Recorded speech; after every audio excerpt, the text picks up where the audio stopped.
আসসালামু আলাইকুম। দেখেন এই যে যে আমাদের বড়ইগুলো দেখেন কিভাবে ধরছে। এই দুইটা বড়ইতে দেখেন হাতের ঠেকে জানি মানে হাতের মুঠ ঠেকে জানি ভরকে যায়। তো এটাকে দেখে ভাইবগেন না জানি এটা আপেল, এটা কিন্তু বড়ই, কিন্তু দেখতে একবার অবিকল আপেলের মতোই লাগে। এটা জাত হচ্ছে বল সুন্দরী আপেল কুল বড়ই। এই বড়ইগুলো যদি আপনারা চাষ করেন আলহামদুলিল্লাহ এটা আপনারা লাভবান হইতে পারবেন। কি কারণে বলছি যে লাভবান হইতে পারবেন, এই বড়ইগুলো সাইজগুলো বড় হয়, আবার এই বড়ইগুলো খেতে খুব মিষ্টি সুস্বাদু হয়।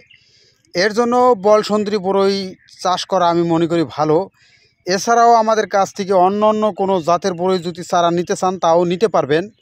এটা হচ্ছে আমার নিজের বাগান। তা আলহামদুলিল্লাহ দেখেন বড়ইগুলো অবিকল আপেলের মতো দেখা যায়। এই যে দেখেন এরা খাইতে আছে, কিরকম মিষ্টি লাগে মামা? অনেক মিষ্টি। অনেক মিষ্টি লাগে না? এটা বড়ইটা খাইতে খুব সুস্বাদু না, আপেলের মতো লাগে না? হ্যাঁ। এই যে আমার বাগানে আসছে আমার একটা ভাইগনা হয়, এ খাইতে আছে, খেয়ে বলতেছে যে খুব মিষ্টি লাগতেছে। এটা হচ্ছে আমার ভাইয়ের বেড়া, আমার নিজেরই আপন রক্তের ভাইয়ের বেড়া। মানে বল সুন্দরী আপেল কুল বড়ইটা যে কাকু খাইতেছো, এটা কিরকম মানে খেতে মজা কিরকম? ভালোই স্বাদ, মিষ্টি মিষ্টি লাগে আর খুব সুন্দর স্বাদ। হ্যাঁ, সুন্দর লাগে। ভিতরে তো কোনো মানে অরুচি নাই। না, অরুচি নেই। দেখছেন ছোট বাচ্চাদের কাছেই তো শুনতে পারলেন, আমরা দুজন বাচ্চাকে দাঁড়া করাইছি, এরা খাইতেছে বাগানে এসে। তো বড়ইগুলো একবারে অবিকল আপেল কুল বড়ই। এই যে দেখেন আমাদের বড়ই সাইজগুলো দেখেন, এই কিছুদিনের ভিতরে পাইকে যাবে। এই যে হয়েছে বড়ইগুলো দেখেন পুরো হাত ভরে গেছে।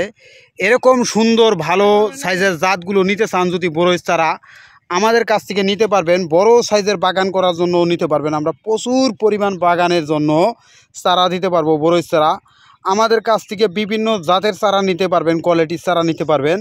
আর একটা জিনিস মনে করবেন, বড়ই জাত যদি ভালো হয় আপনি চাষ করে লাভ হইতে পারবেন।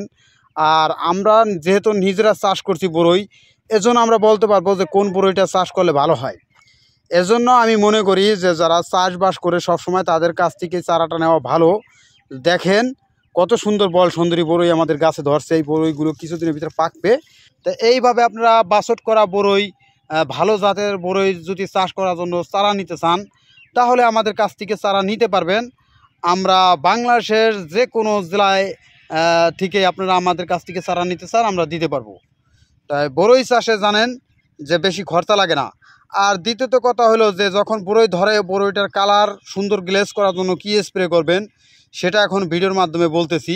সেটা হলো আপনার বেশি বেশি বোরন স্প্রে করবেন, তাতে বড়ইগুলো পরিষ্কার থাকবে, দেখতে সুন্দর লাগবে। এটা হচ্ছে বড়ই পরিষ্কার করার জন্য আমি পরামর্শ দিলাম। তো আজকের ভিডিও পর্যন্ত ভালো থাকবেন, সুস্থ থাকবেন। আসসালামু আলাইকুম।